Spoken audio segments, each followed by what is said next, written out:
কই পাইলো আন্দাজে? ৬৬৬৬ নয়, ৬২৩৬।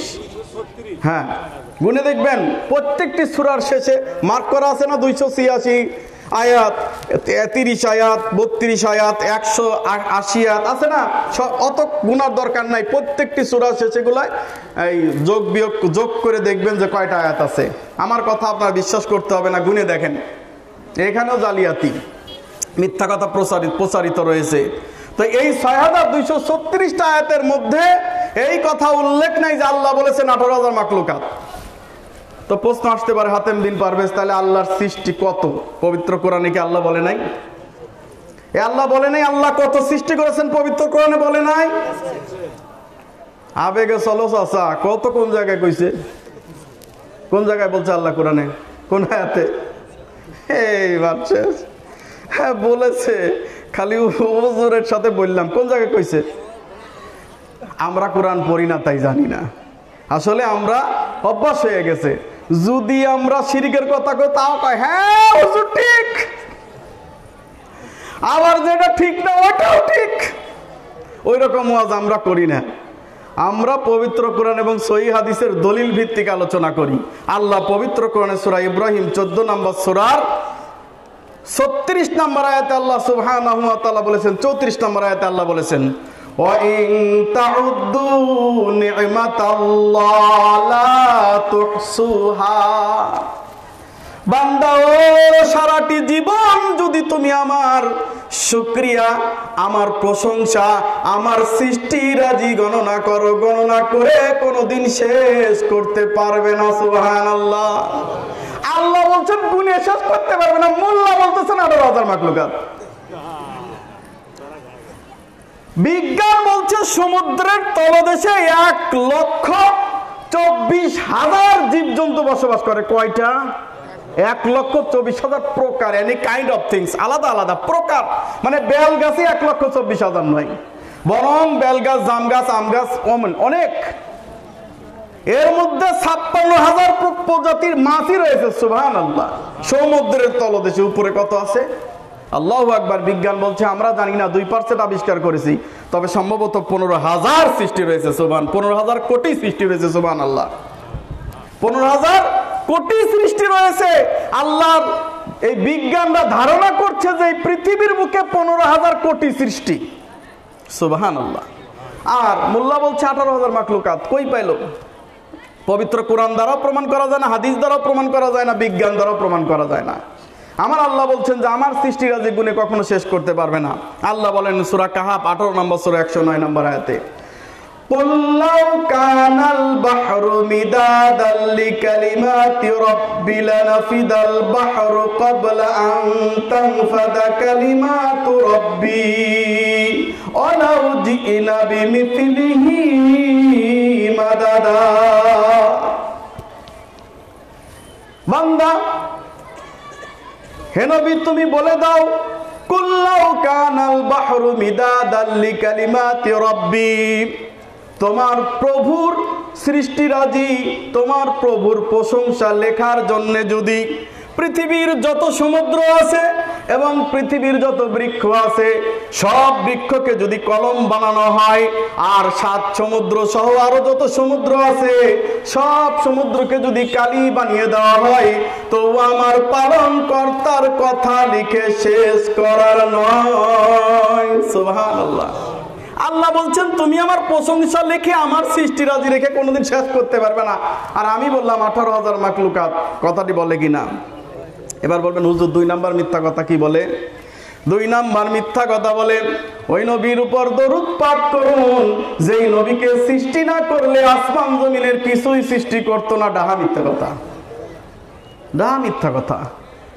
আল্লাহ নবী রাসূল সাল্লাল্লাহু আলাইহি ওয়াসাল্লামকে সৃষ্টি না করলে আসমান জমিনের কিছুই সৃষ্টি করতো না, এ কথাটি একবারে ডাহা মিথ্যা কথা।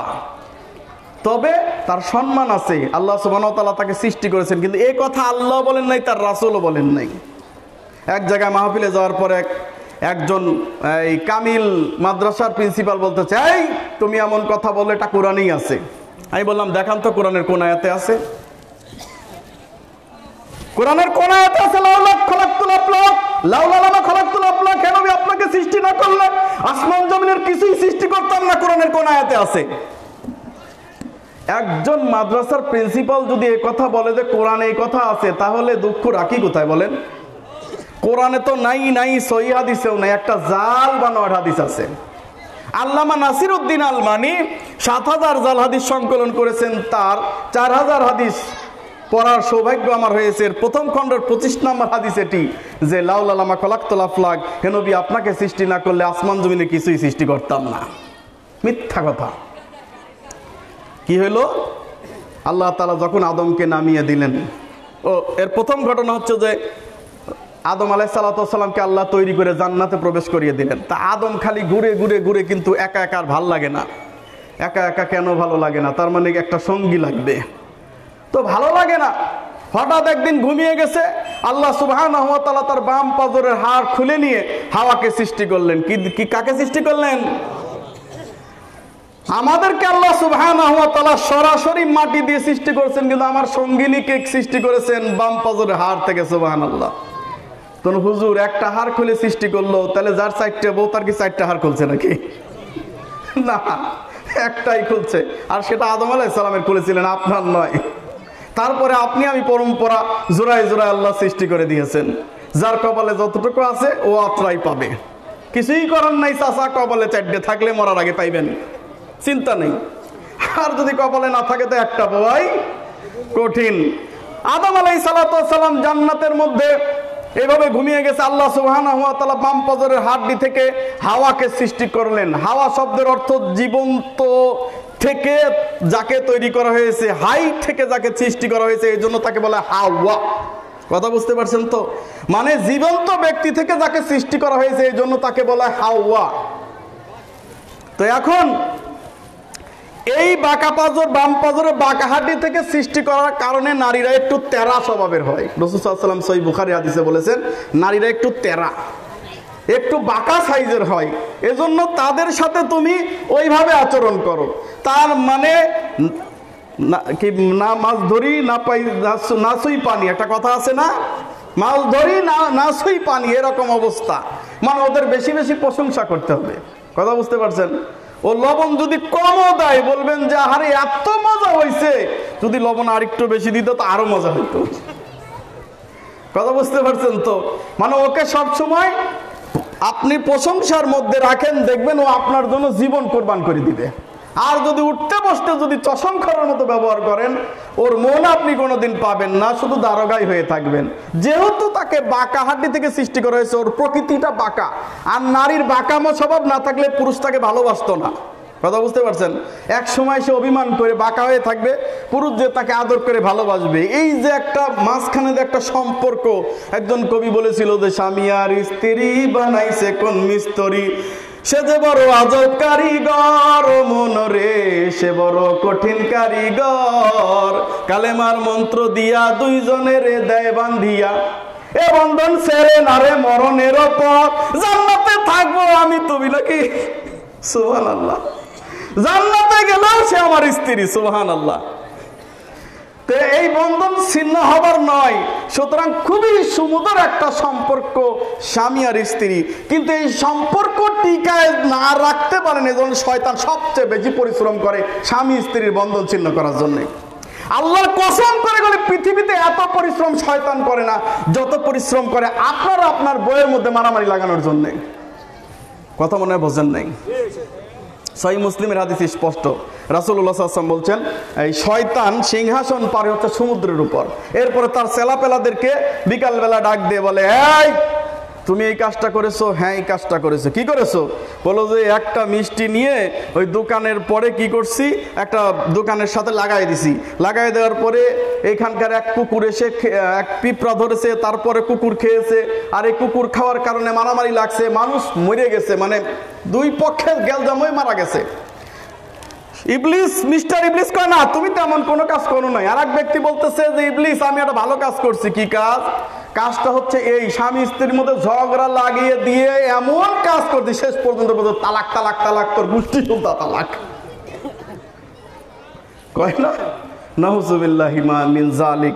এইরকম যদি 1000 তালাকও দেন, একটাও তালাক হবে না। আপনি রাগের মুখে আপনার স্ত্রীর তালাক দেবেন, এত সোজা নাকি? এত সোজা? এত সোজা, নারী নরম পেয়েছেন আর আপনি তাকে তালাক তালাক বলে দিলেন, তালাক হয়ে গেল, এত সোজা? জি না, এত সোজা নয়। যদি আপনি জেনে বুঝে এক মজলিসে 3 তালাক দেন, 1 তালাক পতিত হবে, কখনোই 3 তালাক পতিত হবে না, কখনো নয়, 1 তালাক পতিত হবে। এরপরে তাকে 3 মাস আপনার ঘরে রাখতে হবে, 3 মাস। 3 মাসের মধ্যে ইচ্ছা করলে তাকে ফেরত দিতে পারেন, অথবা আপনি তাকে ছেড়ে দিতে পারেন। 9 মাস, পুরা 1 বছর একটা মহিলাকে তালাক দিতে হলে আপনার তার পিছনে ব্যয় করতে হবে 1টা বছর, এর মধ্যে সহবাস করতে পারবেন না। এত সোজা আপনি নারীকে তালাক দিয়ে আপনি বাঁচবেন নাকি? এত সোজা না তালাক। আমরা আসলে কিছু মোল্লারা তালাককে খুব সহজ করে দিয়েছি, না, এত সোজা নয় তালাক। ঠিক আছে, তো এইবার এই কথা এজন্য বলছিলাম যে এইবার আদম আলাইহিস সালাতু ওয়াস সালাম যখন উঠে দেখলেন, আহারে আমার সামনে বিশাল এক সুন্দরী মহিলা, তিনি তার দিকে হাত বাড়াইতে যেই অগ্রসর হলেন, তখন ফেরেশতারা বলছেন, ও হে আদম, তুমি কি এই মহরানা আদায় করছো? তো টাকা নাই, পয়সা নাই, মহরানা আদায় করবে কি দিয়ে? এগুলা বানোয়াট, এই কথাটা বানোয়াট কাহিনী। আদায় করবে কি দিয়ে? বলছে কি দিয়ে আমি মহারানা আদায় করব? বলছে যে শেষ জামানে একজন নবী আসবে, নবী মুহাম্মদ রাসূলুল্লাহ সাল্লাল্লাহু আলাইহি ওয়াসাল্লাম, এর উপর 20 বার দরুদ পাঠ করো, তাহলে তোমার মহারানা আদায় দেয়। বানোয়াট, মিথ্যা কথা। এবার আল্লাহ সুবহানাহু ওয়া তাআলা আদমকে নামিয়ে দিলেন। আদম আলাইহিস সালাতু ওয়াস সালামকে বললেন, কুলনা ইয়া আদম উসকুন আনতা ওয়া যাওজুকাল জান্নাতা ওয়া কুলা মিনহা রাগাদান হাইতু শি'তুমা ওয়া লা তাকরাবা হাযিহিশ শাজারাতা ফাতাকুনা মিনাজ জালিমিন। আল্লাহ বলেন, আদম রে, হাওয়ারে, জান্নাতের যেখানে খুশি সেখানে বসবাস করো, কোনো সমস্যা নাই, যা খুশি তা খাও, তাতে কোনো সমস্যা নাই। তবে হচ্ছে খবরদার, ওই গাছটার কাছেও তোমরা যাইবা না, যদি যাও তবে তোমরা জালেম হইয়া যাইবা। এখন ইবলিস কয় যে এই ফল তোকে খাইতে নিষেধ করছে, কারণ হলো জান্নাতে তো চিরস্থায়ী হয়ে যাবা, এই জন্য না করছে। এইবার দুইজন চিন্তা করে, হাই হাই, জান্নাত ছেড়ে যাবো, এত সুন্দর জায়গা, না, ফলটা খেয়েই ফেলি, যা হয় ব্যাস, খাইছে। এবার আল্লাহ সুবহানাহু ওয়া তাআলা কইলেন যে আর জান্নাতে তোদের আর ভিসার মেয়াদ শেষ হয়ে গেছে, জান্নাতের পোশাক সব খুলে পড়ে গেছে। এবার ওরা পাতা দিয়ে ঢাকার চেষ্টা করে। আল্লাহ কয়, ঢেকে কোনো লাভ হবে না, নিচে নাম, নিচে নামো। এবার নিচে নেমে যাও। দুইজনে আল্লাহ তাআলা নিচে নামিয়ে দিলেন। নিচে নামিয়ে দেওয়ার পরে দুইজন আল্লাহর কাছে দোয়া করছে। আল্লাহ সুবহানাহু ওয়া তাআলার কাছে দোয়া করছে। পবিত্র কোরআনে সূরা আরাফ 7 নম্বর সূরার 23 নম্বর আয়াতে আছে। কিন্তু আমাদের দেশের তাফসীর কারকগণ বলছে আল্লাহ সুবহানাহু ওয়া তাআলার কাছে এই নাকি তারা নাকি আদম আলাইহিস সালাম বলেছিলেন, আল্লাহ গো আমাদের মাফ করে দাও। অত্যত পক্ষে নবী মুহাম্মদুর রাসূলুল্লাহ সাল্লাল্লাহু আলাইহি ওয়াসাল্লাম বাহাকে লা ইলাহা ইল্লাল্লাহ, তোমার নবী মুহাম্মদ সাল্লাল্লাহু আলাইহি ওয়াসাল্লামের ওসিলায় মাফ করে দাও, বলে না? এজন্য প্রত্যেকে দেখবেন মুনাজাত শেষ করে বলতে বাহাকে লা ইলাহা ইল্লাল্লাহ, মানে মুহাম্মদের হকে মাফ করে দাও। এ কথা নাকি আদম বলছিল, মিথ্যা কথা। আদম আল্লাহর কাছে দোয়া করেছিল। পবিত্র করে সূরা আরাফ 7 নম্বর সূরা 23 নম্বর আয়াতে আল্লাহ বলছেন, আদম দোয়া করছে, রব্বানা যালামনা আনফুসানা ওয়া ইল্লাম তাগফির লানা ওয়া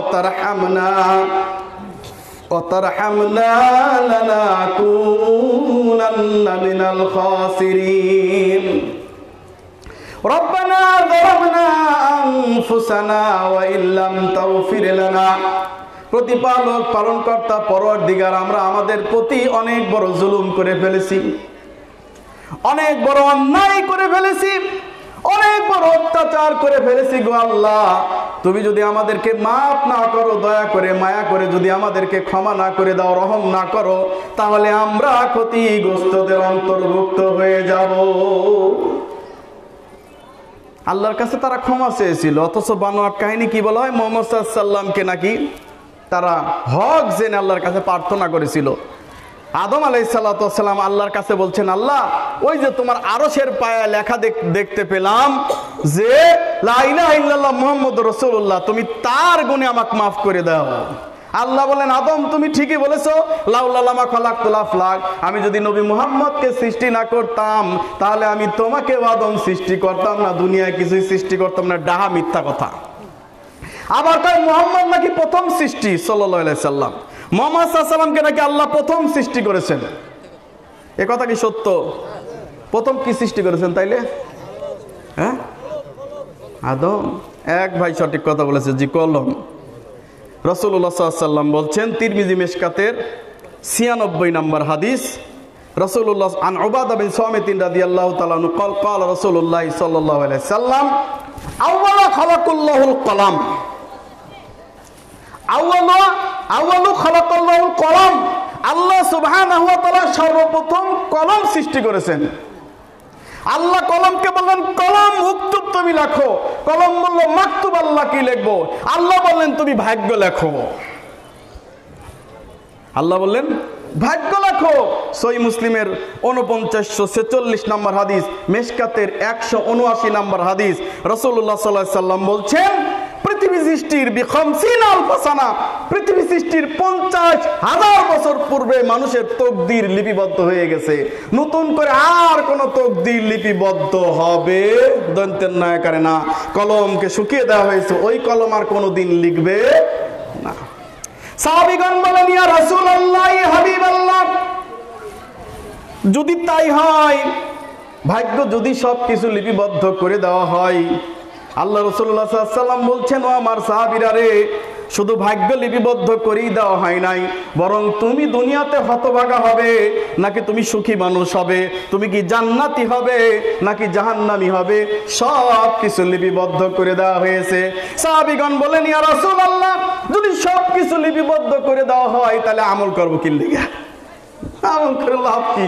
সব তো লিখেই দিছে, আমি করলেও যা হইব, না করলেও তাই হইব, কইরে লাভ কি তাইলে? রাসূলুল্লাহ সাল্লাল্লাহু আলাইহি ওয়াসাল্লাম বলছেন, ট্রাই টু ট্রাই অ্যাগেইন বয়েস, ট্রাই টু ট্রাই অ্যাগেইন বয়েস। একবার না পারলে দেখো শতবার। অবধ অলদ যারা কিছুই পারে না, তারা তোমাকে তো দেখি না তাদের আকার, কেন পারিবে না তুমি বলো বারবার? রাসূলুল্লাহ সাল্লাল্লাহু আলাইহি ওয়াসাল্লাম বলছেন, হে যুবক, হে আমার সাহাবীরা, তুমি চেষ্টা করো, তুমি তো জানো না তুমি জান্নাতি কি জাহান্নামী, তুমি চেষ্টা করে যাও। ট্রাই টু ট্রাই অ্যাগেইন, বারবার চেষ্টা করো, বারবার চেষ্টা করো। কারণ আল্লাহ সুবহানাহু ওয়া তাআলা যাদেরকে জান্নাতের জন্য সৃষ্টি করেছেন, তাদেরকে আল্লাহ জান্নাতের কাজ সহজ করে দিবেন। আর আল্লাহ যাদের জন্য জাহান্নামের জন্য সৃষ্টি করেছেন, জাহান্নাম তাদের জন্য ওই কাজগুলো সহজ করে দিবেন। আল্লাহ সুবহানাহু ওয়া তাআলা যাদেরকে জান্নাতের জন্য সৃষ্টি করেছেন, এই সাউন্ড যত দূর পর্যন্ত যায়, ওরা ওখানে বসে থাকতে পারে না। কথা বলেন ঠিক কিনা? আল্লাহ যদি জান্নাতের জন্য সৃষ্টি করে থাকে, ওরা মেলায় ঘুরতে পারে না। কথা বলেন ঠিক কিনা?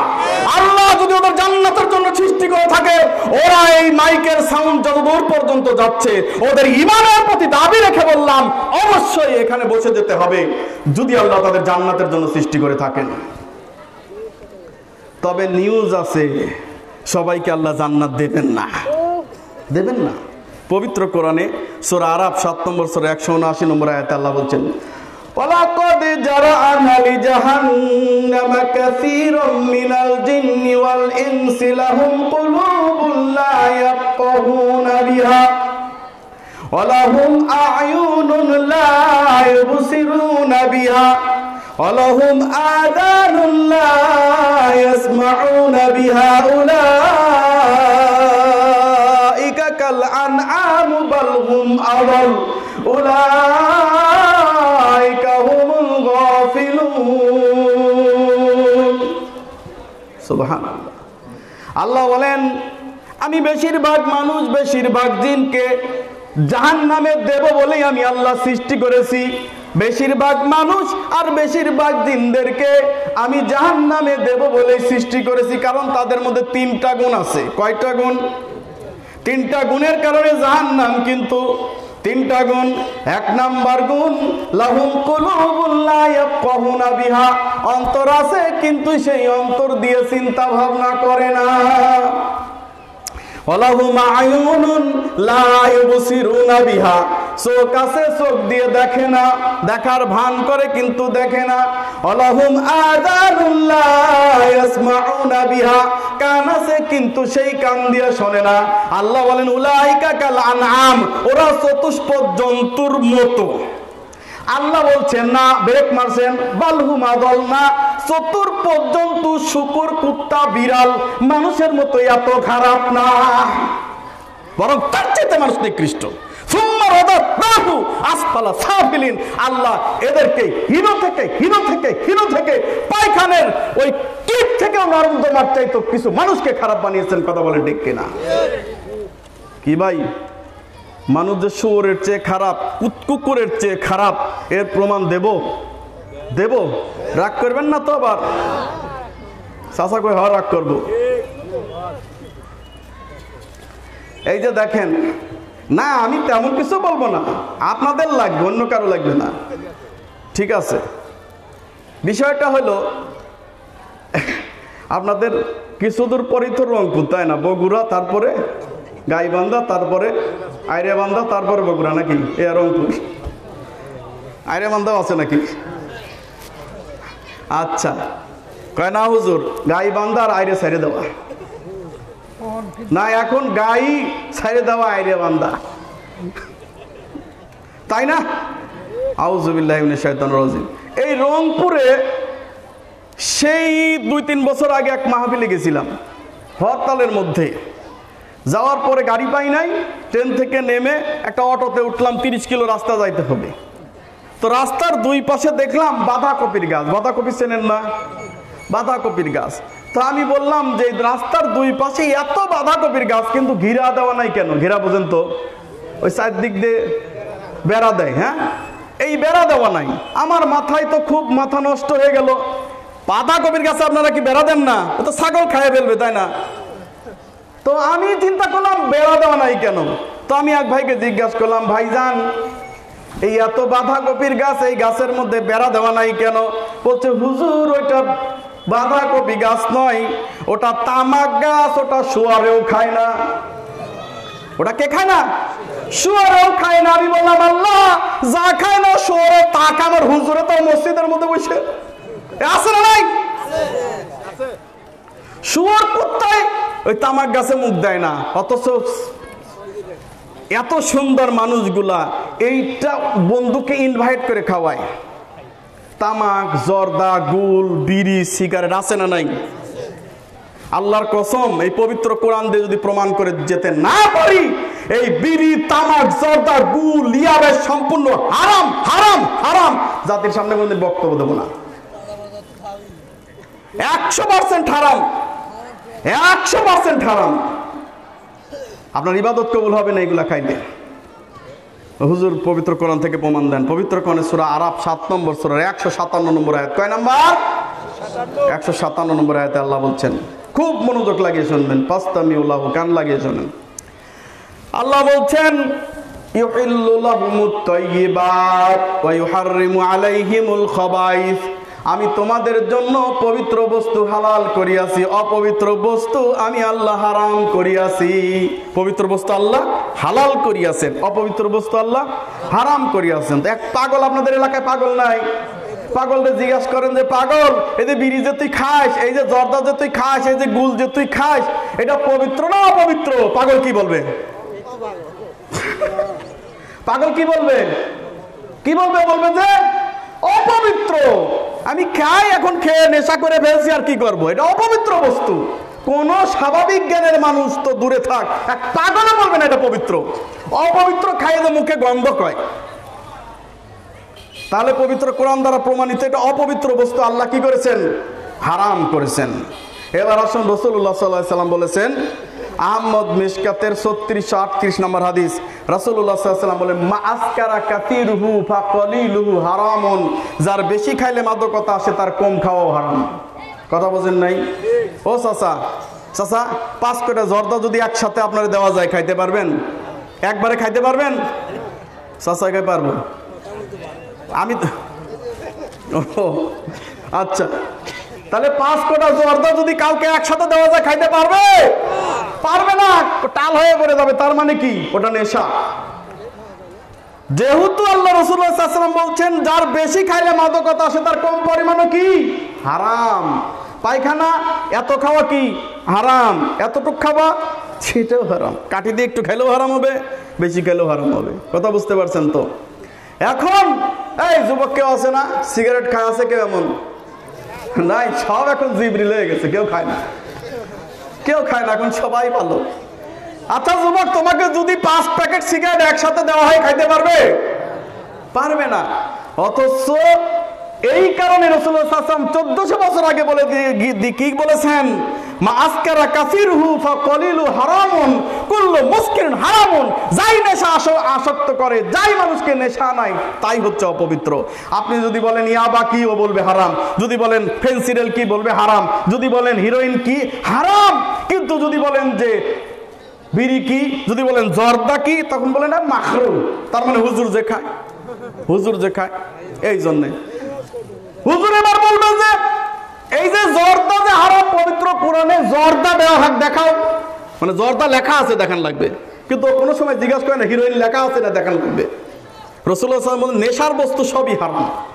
ডাগ এটেক ডাগ যারা নেয় এটা হারাম না? সব হুজুরা বলবে হারাম। কিন্তু হুজুর যে নিজে জর্দা খায়, এই জন্য জর্দার বিরুদ্ধে ওয়াজ করে না।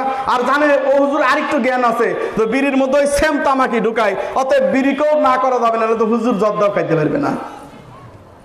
এই বিড়িখোর জর্দাখোর গুলা এতই নিকৃষ্ট প্রকৃতির, চিন্তা করে পাবেন না।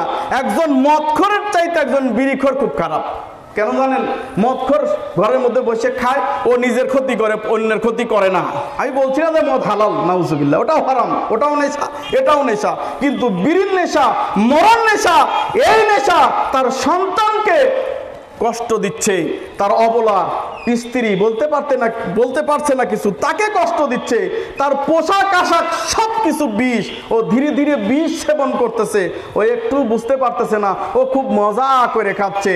কারণ বিড়ি যারা খায় তাদের ব্রেনে এমন একটা কিছু সিমটম সৃষ্টি হয়, ওরা নিজেরাই বুঝতে পারে না যে ওরা কি কোনো ভদ্র মানুষের সামনে খাচ্ছে না কেউ অভদ্র মানুষের সামনে খাচ্ছে, ওটা ওরা বুঝতে পারে না। তার মানে হচ্ছে এই পৃথিবীর সবচাইতে অভদ্র ইতর প্রকৃতির লোক হচ্ছে যারা বিড়ি সিগারেট খায়।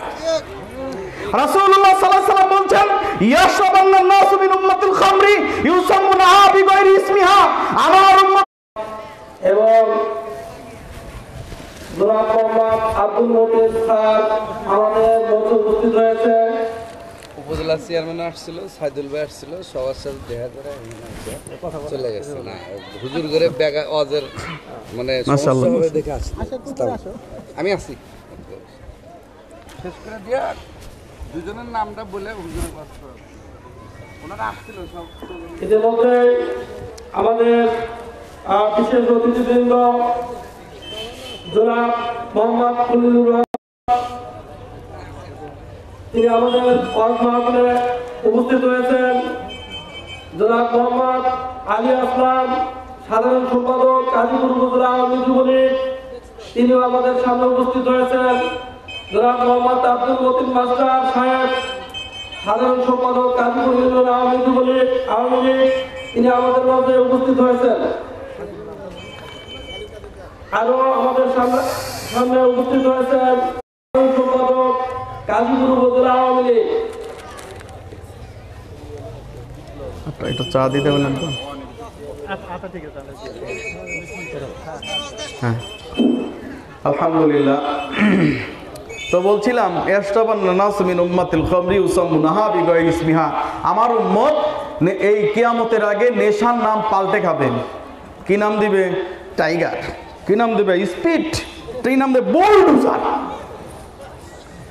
কি ডোজার? বুলডোজার। এইগুলোর নাম চেঞ্জ করে মধ্যে ভবিষ্যৎবাণী করছে এই সমস্ত খাদ্যদ্রব্য যারা খাবে তাদের 40 দিন পর্যন্ত সালাত কবুল হবে না। কয়দিন? ইবনু মাজার 4292 নম্বর হাদিস।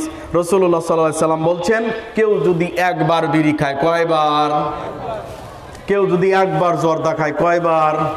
কেউ যদি একবার ইয়াবা খায়, কেউ যদি একবার গুল খায়, তার 40 দিনের সালাত কবুল হবে না। ব্যাস, ও যদি মাফ করে দিবেন, প্রথম ধারায় সে তওবা করেছে, ব্যাস। এইবার দিন গেল, সপ্তাহ গেল, হঠাৎ করে বন্ধু একটা সিগারেট মেরে দিয়েছে, গন্ধে টিকতে না পেরে আবার আর একটা ও নিজে মেরে দিল, ঠাস করে এটা মেরে দিল। আবার ওর 40 দিনের সালাত কবুল হবে না। কয়দিন? 40 দিনের সালাত কবুল হবে না। এরপরে আবার আল্লাহর কাছে তওবা করলো, ব্যাস দ্বিতীয় দফা আল্লাহ তওবা কবুল করবেন। তারপরে আবার কিছুদিন পর 40 দিন পরে আবার হঠাৎ করে মেরে দিয়েছে, ব্যাস লোকটা এইভাবেই করতে করতে মরে গেছে। পান জর্দা মুখের মধ্যে দিয়েই বেচারা মরে গেছে।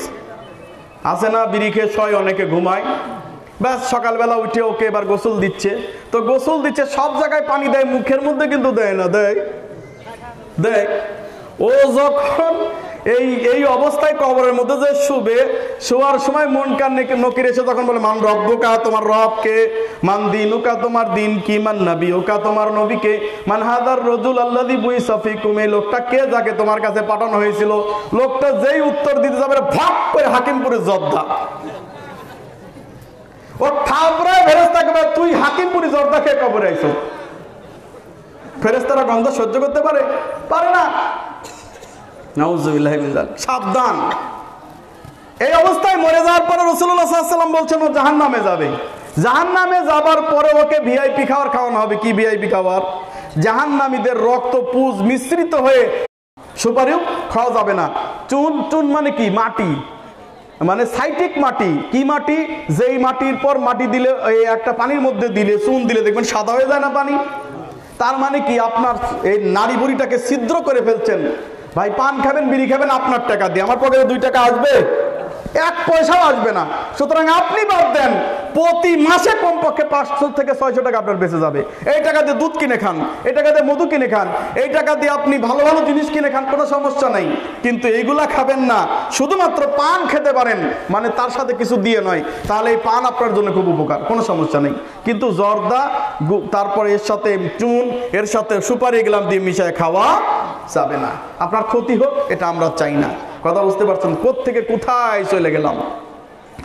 এবার বলছিলাম যে আল্লাহ সুবহানাহু ওয়া তাআলা মানুষকে তাকদীর দিয়ে সৃষ্টি করেছেন। যাকে জান্নাতের জন্য সৃষ্টি করেছেন সে জান্নাতে যাবে, যাকে জাহান্নামের জন্য সৃষ্টি করেছেন সে জাহান্নামে যাবে।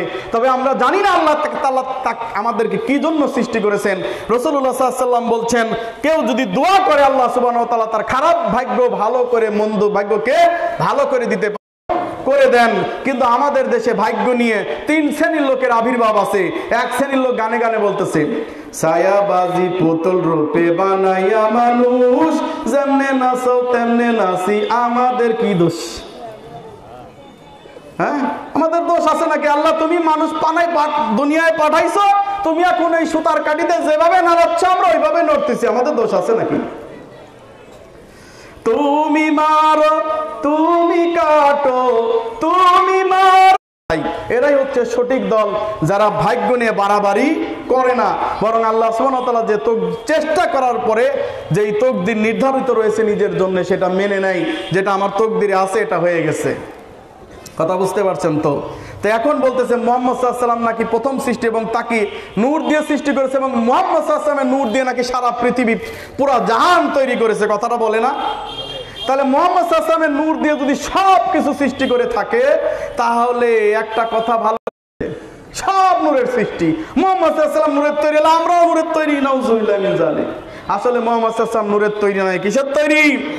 মাটির তৈরি। আল্লাহ সুবহানাহু ওয়া তাআলা বলছেন সূরা কাহাফ 18 নম্বর সূরা 110 নম্বর আয়াতে, কুল ইন্নামা আনা বাশারুম মিসলুকুম ইউহা ইলাইয়া আন্নামা ইলাহুকুম ইলাহুন ওয়াহিদ।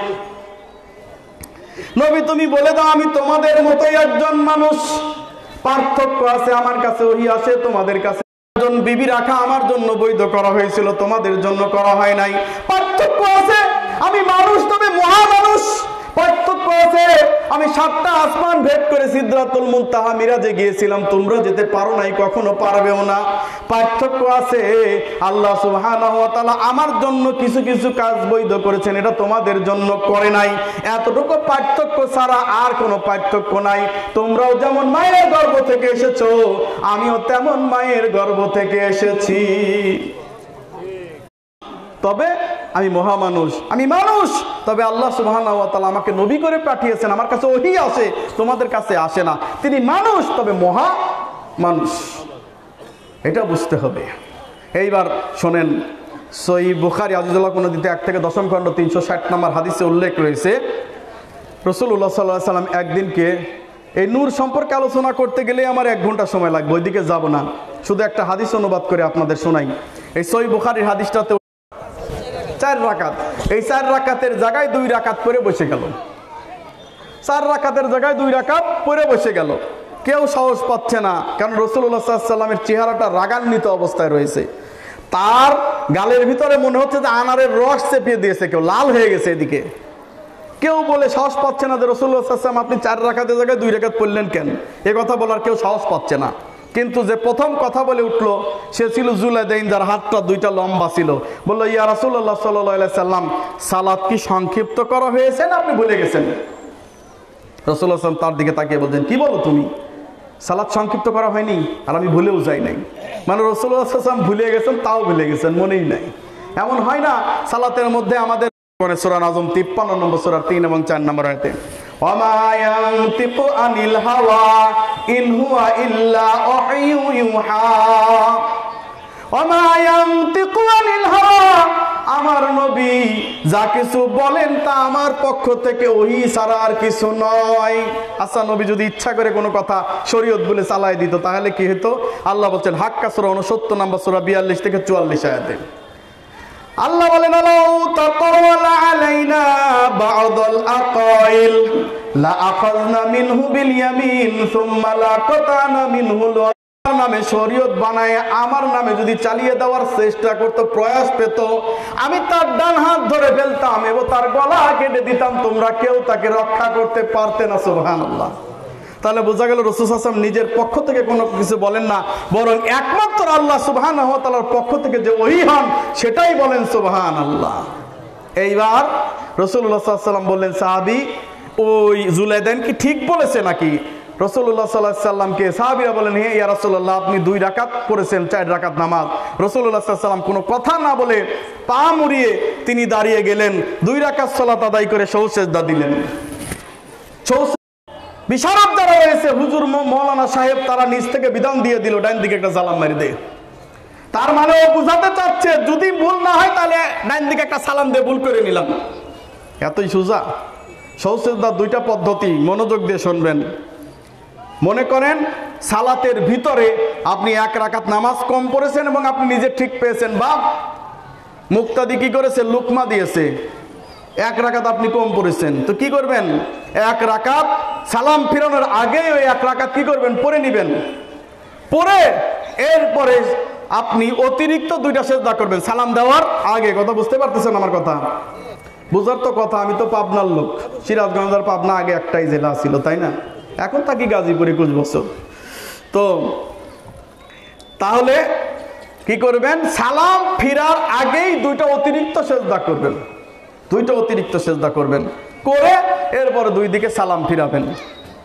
যেই ভুলটা আমরা করি সেটা হচ্ছে ওই 2টা সেজদা দেওয়ার পরে, সব তাশাহুদ পড়ার পরে, এরপর 2টা সেজদা দেওয়ার পরে আবার উঠে আবার তাশাহুদ আবার পরে ডাবল পরে এরপর ডাইনে বামে সালাম ফিরে। এটা জয়ীফ হাদিস দ্বারা প্রমাণিত, সহিহ হাদিস দ্বারা নয়। সহিহ হাদিস দ্বারা প্রমাণিত হচ্ছে আপনি ভুল বুঝতে পারলে অতিরিক্ত শুধু 2টা সেজদা দিয়ে 2 দিকে সালাম ফিরিয়ে দিবেন। 2 নম্বর পদ্ধতি হচ্ছে আপনি ঠিক পাননি, নামাজ শেষ করে ফেলেছেন, মুক্তাদিরাও লুকমা দেয় নাই, কথা বুঝছেন? এবার সালাম ফিরানোর পরে এক মুক্তাদি বলছে, হুজুর আপনি 1 রাকাত কম পড়ছেন, হুজুর আপনি 1 রাকাত কম পড়েছেন। তো এখন আপনি কি করবেন, ওই 1 রাকাত পুনরায় পড়বেন, পড়ার পরে সালাম শেষ করে 2 পাশে সালাম দিয়ে 2টা অতিরিক্ত সালাম ফিরানোর আগে 2টা অতিরিক্ত সেজদা দিবেন। ভাই কথা বললে সমস্যা হচ্ছে। 2টা অতিরিক্ত সেজদা দিবেন, দিয়ে ব্যাস উঠে যাবেন। তো এইবার আমাদের যেখানে আমি চাকরি করি, এক ইমাম সাহেব এরকম নামাজ পড়তে গিয়ে 3 রাকাত পড়িয়েছে, 1 রাকাত ভুলে গেছে। এখন সালাম ফিরে ফেলেছে, মুক্তাদি বলছে আপনি 1 রাকাত কম পড়ছেন। তো বলতেছে যে 1 রাকাত নামাজ জায়েজ নেই। কি কয় ওরা? 1 রাকাত নামাজ বলে জায়েজ নাই, তাই আবার 4 রাকাত পড়লো। আমি পড়ছি, এইবার মোগলের হাতে খানা খেতে হবে একসাথে। একবার 3 রাকাত পড়ছে, আবার 4 রাকাত ওর সাথে পড়া লাগবে। মানে জাহেল হলে যা হয়, মুকাল্লিদ জাহেল হয়, যে ব্যক্তি অন্ধ অনুসরণ করে জাহেল হয়। কেমন জাহেল? এই শীতের দিনে মুকাল্লিদ কি করতেছে, মোজাটা একবার খোলার পরে ওযু করে আবার মোজা ঢুকায়, 5 ওয়াক্ত নামাজে এমন করতেছে। অথচ রাসূলুল্লাহ সাল্লাল্লাহু আলাইহি ওয়াসাল্লাম বলছেন একবার যদি ওযু করে মোজা পরা হয়, মানে লোকাল অবস্থায় বাড়িতে থাকাকালীন 24 আওয়ার্স 24 ঘন্টা একবার ওযু করেছেন, কথা শর্ত হচ্ছে ওযু করতে হবে, ওযু করে 2 মোজাটা পরেছেন, এইবার জহরের নামাজ, ফজরের নামাজ, ধরেন ফজরের নামাজে আপনি ওযু করে মোজা পরেছেন, এইবার জহরের নামাজের আগে সব ওযু করবেন, করার পরে খালি মোজার উপর মাসে করবেন। কথা বুঝতে পারছেন? এরপর আবার আসরের নামাজ ওযু করবেন, এরপর মাসে করবেন, এরপর আবার মাগরিব, ব্যাস এটার উপর মাসে করবেন, ওযু করবেন, মাসে করবেন, ওইটা ধোয়া লাগবে না পাও দুইটা। এবার ঈশা পর্যন্ত, অর্থাৎ যদি আপনি কি অবস্থায় থাকেন, মুকিম লোকাল বাড়িতে যদি থাকেন, তাহলে একদিন এক রাত 24 ঘন্টা এরকম করতে পারবেন। কিন্তু এর মধ্যে যদি স্ত্রী সহবাস করেন তো সব গেছে, গোসল করা লাগবে তো। তাছাড়া আপনি 24 ঘন্টা সমস্যা নাই। আর যদি আপনি মুসাফির হন, 3 দিন 3 রাত পর্যন্ত এইভাবে আপনি চালায় যেতে পারেন, কোনো সমস্যা নাই। ওই মুকাল্লিদ ও জাহেল, ও তো জানে না, তাই ওর জানের উপরে এত কষ্ট দিয়েছে। আর আল্লাহ রাসূলুল্লাহ সাল্লাল্লাহু আলাইহি ওয়াসাল্লাম বলছেন, আল্লাহ সুবহানাহু ওয়া তাআলা বান্দার রুখসাতের উপর আমল পছন্দ করেন। সুবহানাল্লাহ। রাসূলুল্লাহ সাল্লাল্লাহু আলাইহি ওয়াসাল্লাম ফরজ সিয়াম ভেঙেছেন, ভাঙেন নাই মুসাফির অবস্থায়। আর আপনি বুজুর্গিগিরি দেখায় বলেন যে না আমি পারি। রুখসাতের উপর আমল করলে আল্লাহ পছন্দ করেন। ওইখানে আপনার কষ্ট হচ্ছে, আপনি সুন্নতের উপর আমল করেন। অথচ এই জাহেলটা মূর্খের কারণে আজকে এই 3 রাকাত, ওই 1 রাকাত নামাজটা ওর নাকি 1 রাকাত জায়েজ নাই, কারণ বিতর নামাজ 1 রাকাত, এটা সহিহ বুখারী হাদিস দ্বারা প্রমাণিত রয়েছে। কিন্তু ও যে মুকাল্লিদ, এজন্য বলছে যে 3 রাকাত ছাড়া বিতরি হবে না, 1 রাকাত পড়লে হবে না, নাউজুবিল্লাহ। অথচ তিরমিজির 402 নম্বর হাদিস স্পষ্ট রাসূলুল্লাহ সাল্লাল্লাহু আলাইহি ওয়াসাল্লাম 1 রাকাত বিতরে পড়েছেন। আমি বলছি যে 1 রাকাতই পড়তে হবে তা না, আপনি 3 রাকাত পড়েন, বেজোর সংখ্যক 9 রাকাত পড়েন, আমার কোনো সমস্যা নেই। কিন্তু 1 রাকাত ভিতরে পড়া যাবে দলিল আছে। কেউ যদি পড়ে আর আপনি বলেন যে এটা জায়েজ নাই, তাহলে এটা আপনি মূর্খতার প্রমাণ দিলেন, এটা কোরআন এবং সহিহ হাদিসের প্রমাণ দিলেন না। অতএব এইখানে আমি কি জন্য বললাম জানেন, রাসূলুল্লাহ সাল্লাল্লাহু আলাইহি ওয়াসাল্লাম সালাত শেষ করার পরে, এইবার ওই সুজদা দেওয়ার পরে মুক্তাদিরদার দাঁড়িয়ে সাহাবীদের সামনে বসে বলতেছেন, ইন্নামা আনা বাশারুম মিসলুকুম, আমি তোমাদের মতোই একজন মানুষ। আনসা কামা তানসাউনা, যেভাবে তোমরা ভুলে যাও আমিও সেভাবে ভুলে যাই। ফাইদা নাসিতু ফাযাক্কিরুনি, সুতরাং আমি যদি ভুলে যাই তোমরা আমাদেরকে লুকমা দিও, তোমরা আমাদেরকে বলো, সিগন্যাল দিও। আচ্ছা ভাই, ইমাম সাহেব নামাজের মধ্যে ভুল করছে, তো তাকে লুকমা দিবেন কি বলে? বাবা মাশাআল্লাহ, আপনাদের এলাকার লোক দেখি ভালোই জানেন, আলহামদুলিল্লাহ। আল্লাহু আকবার বলে না অনেকে, না এটা সহি নয়, সহি নয় তো, সহি নয় তো নয়। এই মর্মে আল্লাহর এই জমিনের উপরে আসমানের নিচে একটা জাল হাদিসও নাই যে আল্লাহু আকবার বলে লুকমা দিতে হবে। লুকমা দিতে হবে সুবহানাল্লাহ বলে, কি বলে? সুবহানাল্লাহ বলে লুকমা দিতে হবে। সুবহানাল্লাহ বলে লুকমা দিলেন, মেয়েরা কি করবে? মেয়েরা নোট কথা বলবে না, মেয়েরা হাতে তালি দিয়ে কি করবে? লুকমা দিবে। সুতরাং এখানেও জানার বিষয় আছে। এরকম 1000 আমল প্রচলিত আছে সমাজের ভিতরে। কয় হাজার? 1000 আমল প্রচলিত আছে সমাজের ভিতরে, যার মর্মে একটা কোরআনের আয়াত, একটা জাল হাদিস, বানোয়াট হাদিসও নাই। সহিহ হাদিস তো অনেক দূরের কথা। 1000টা বলতে পারবো, সকাল হয়ে যাবে, শেষ হবে না। 1000টা বলতে পারবো যা পবিত্র কোরআনেও নাই, সহিহ হাদিসে নাই। অথচ চলছে বুজুর্গানে দিনের নামে, অথচ চলছে শরীয়তের নামে। এইগুলো আমাদের দেশে চলছে না? চলছে। অতএব সাবধান। একটা একটা করে বলতে গেলে বলবেন হাতেম বিন পারভেজ, গাজীপুর ছিলা, ভালোই ছিলা, তুমি কি লেগে এখানে আইলা আর ঝামেলা বাঁধাইলা? ঝামেলা না তো ভাই, আপনারা জানেন না, আপনারা করছেন আমল, অথচ কোরআন হাদিসে নাই। ওই আমল আল্লাহ কবুল করবেন? কখনোই করবেন না। অতএব সাধু সাবধান হয়ে যান। তো আমি এখানে বুঝাইতেছিলাম, রাসূলুল্লাহ সাল্লাল্লাহু আলাইহি ওয়াসাল্লাম, ইন্নামা আনা বাশারুম মিসলুকুম, আমি তোমাদের মতোই একজন মানুষ। আমি কখনো ভুল করি, কিন্তু আমার ভুল আল্লাহ তাআলা সংশোধন করে দেয়। কিন্তু তোমার মতো সলিমউদ্দিন, কফিলউদ্দিনের ভুল আল্লাহ সংশোধন করে দিবেন না, তোমার নিজে থেকে সংশোধন হতে হবে, কোরআন হাদিস দিয়ে সংশোধন হতে হবে। এজন্য এখন আপনি বলবেন হাতেম বিন পারভেজের একটা বক্তব্য কেটে, হাতেম বিন পারভেজ বলেছে নবীও ভুল করে। আরে আমি বলেছি নবী ভুল করে, উনি মানুষ ভুল করতে পারেন, আল্লাহ তার সংশোধন দিয়ে দিয়েছেন, কিন্তু তোমার আমার ভুলের সংশোধন দেয় নাই। অতএব সাধু সাবধান, কথাটা কাটতে গেলে পূর্ণাঙ্গ কথা কেটে তারপর প্রচার করো। কথা বলেন ঠিক কিনা? আরেকজন বলছে ও তো খোদা নেই হ্যায়, তো খোদা সে জোদাও নেই হ্যায়। নবী নাকি খোদা নয়, আবার খোদার সাথে পার্থক্য কিছু নাই। আবার নাউজুবিল্লাহি মিন যালিক। আবার লালন ফকির গান বলতেছে, আমাদের ওই মিমের পর্দা তুলে দে রে মন, আমাদের ওই মিমের পর্দা তুলে দে রে মন, দেখবি সে তাই বিরাজ করছে আহাদ নিরঞ্জন। নাউজুবিল্লাহি মিন যালিক। আহমদের ওই মিমের পর্দা মানে আহমদ, মিম আছে না, এখন আহমদের মিমটা বাদ দিলে হয়ে যায় আহাদ, তাহলে আল্লাহর মোহাম্মদ নাকি একই? নাউজুবিল্লাহি মিন যালিক। ওরা শুধু আল্লাহর মোহাম্মদকেই এক করে নাই, বরং তাদের বুজুর্গানি দিনকে আল্লাহর সাথে হুলুল করে ফেলছে, মিলেমিশে একাকার করে ফেলছে। নাউজুবিল্লাহ। শোনেন, খ্রিস্টানরা বলে থাকে যে ঈসা মরিয়ম আল্লাহ তিনে মিলে একটাই, বলে না? তেমনি মুসলমানরা বলতেছে মুহাম্মদ আল্লাহ একটাই। শিয়ারা বলতেছে মোহাম্মদ ফাতিমা আল্লাহ, আলী, হাসান, হুসাইন সব মিলে আল্লাহ। নাউজুবিল্লাহ। আর আমাদের দেশের মুসলমানরা বলতেছে মুহাম্মদ আর আল্লাহ দুয়ে মিলে একটাই। খ্রিস্টানরা বলতেছে ঈসা মরিয়ম আল্লাহ তিনে মিলে একটাই। নাউজুবিল্লাহি মিন যালিক। তো খ্রিস্টান আর আমার মধ্যে পার্থক্য কি থাকলো? আমরা তাওহীদবাদী মুসলমান, অতএব আল্লাহর সাথে কখনো নবীর তুলনা করা যাবে না। আমরা নবীকে সম্মান করি, নবীর সম্মান নবীর জায়গায়, আল্লাহর সম্মান আল্লাহর জায়গায়। নবী আর আল্লাহকে আমরা কখনো এক করতে চাই না। কথা বলেন ঠিক কিনা? কারণ রাসূলুল্লাহ সাল্লাল্লাহু আলাইহি ওয়াসাল্লাম বলেন সহিহ বুখারী 3445 নম্বর হাদিস, লা তুত্রুনি কামা তুত্রান নাসার ইবনে মারইয়াম, লা তুত্রুনি কামা তুত্রান নাসার ইবনে মারইয়াম। যেভাবে ঈসা ইবনে মারইয়ামকে নিয়ে বাড়াবাড়ি করা হয়েছে, আমাকে নিয়ে তোমরা বাড়াবাড়ি করো না। ইন্নামা আব্দুল্লাহ, আমি আল্লাহর দাস। ফাইন্নামা আব্দুল্লাহির রাসূল, তোমরা বলো আল্লাহর দাস এবং তার বান্দা। রাসূলুল্লাহ সাল্লাল্লাহু আলাইহি ওয়াসাল্লাম শিখিয়ে দিচ্ছেন আমি আল্লাহর দাস। পৃথিবীতে সবাই আল্লাহর দাস। কিয়ামত আদম থেকে শুরু করে কিয়ামত পর্যন্ত যত মানুষ আসবে, কাল কিয়ামতের মাঠে আল্লাহ সুবহানাহু ওয়া তাআলার দরবারে সবাইকেই আল্লাহর দাস হিসাবে উপস্থিত হতে হবে। কথা বলেন ঠিক কিনা? অতএব আল্লাহর সম্মানের সাথে কারো সম্মান করে দিলেই শিরক হয়, আর এই শিরকের কারণে সে সরাসরি জাহান্নামে চলে যাবে।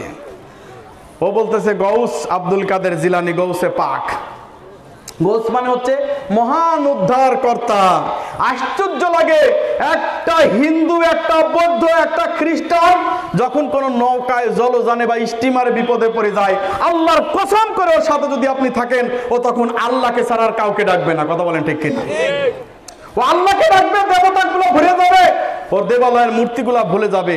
আমার কথা, নিজের কথা নয়। আল্লাহ সুবহানাহু ওয়া তাআলা পবিত্র কোরআনে সূরা আনকাবুত 29 নম্বর সূরার 65 নম্বর আয়াতে আল্লাহ বলছেন, ফাইদা রাকিবু ফিল ফুলকি দাআওয়াল্লাহা মুখলিসিনা লাহুদ্দিন ওয়া ইদা আল্লাহ সুবহানাহু ওয়া তাআলা বলছেন, যখন কোন মানুষ জলযানে স্টিমারে বিপদে পড়ে যায়, তখন একমাত্র শুধুমাত্র আমার আল্লাহ সুবহানাহু ওয়া তাআলাকেই ডাকতে থাকে।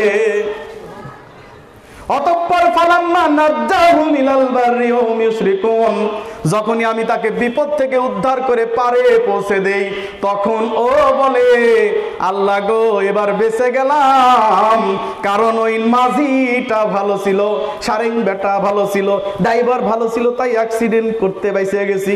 কয় না, ডাক্তার সাহেব আপনি না থাকলে আমার সন্তান বাঁচানো যেত না। আল্লাহ বাঁচাইলো, তুমি এখন ডাক্তার সাহেবের প্রশংসা করো। নাউজুবিল্লাহি মিন যালিক। তুমি আল্লাহর সাথে ডাক্তার রে কি করলা? শরীক করে দিলে। ডাক্তার খুব ভালো ছিল, এজন্য আমার ছেলে বেঁচে গেল।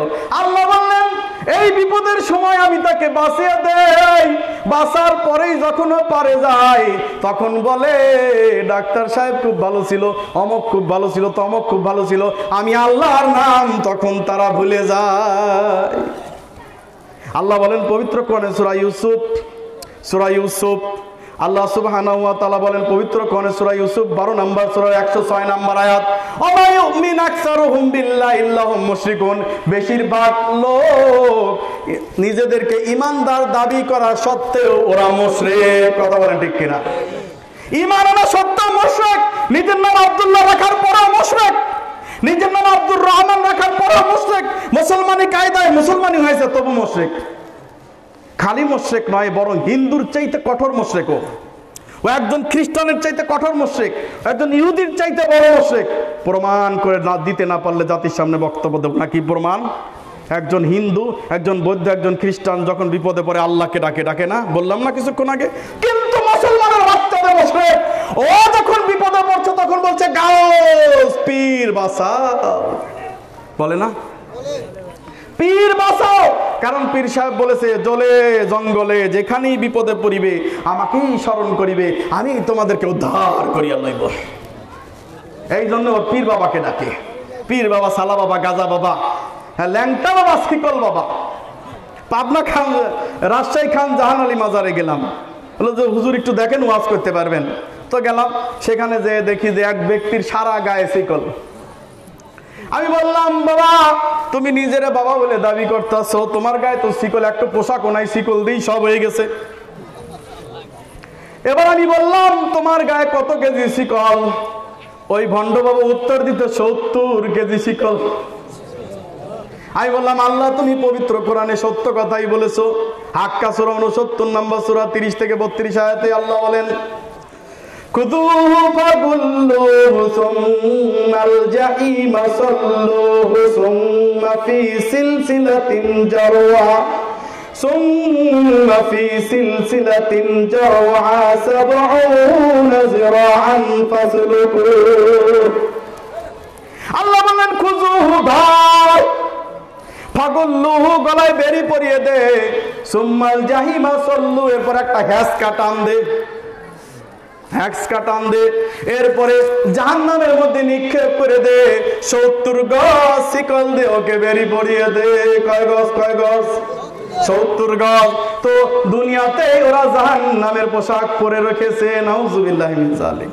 ভণ্ড বাবা, ছাগল, এই তালা বাবা, গাজা বাবা, ল্যাংটা বাবা, কোন ব্যক্তি যদি জীবনে একবার কোন মাজারে 1 টাকা দান করে, আল্লাহর কসম, আল্লাহে কান জাহান আলীর মাজার হোক, শাহজালালের মাজার হোক, যেই মাজারে হোক, মাজারে যদি 1 টাকা দান করে, তাহলে সঙ্গে সঙ্গে তার ঈমান বাতিল হয়ে যাবে।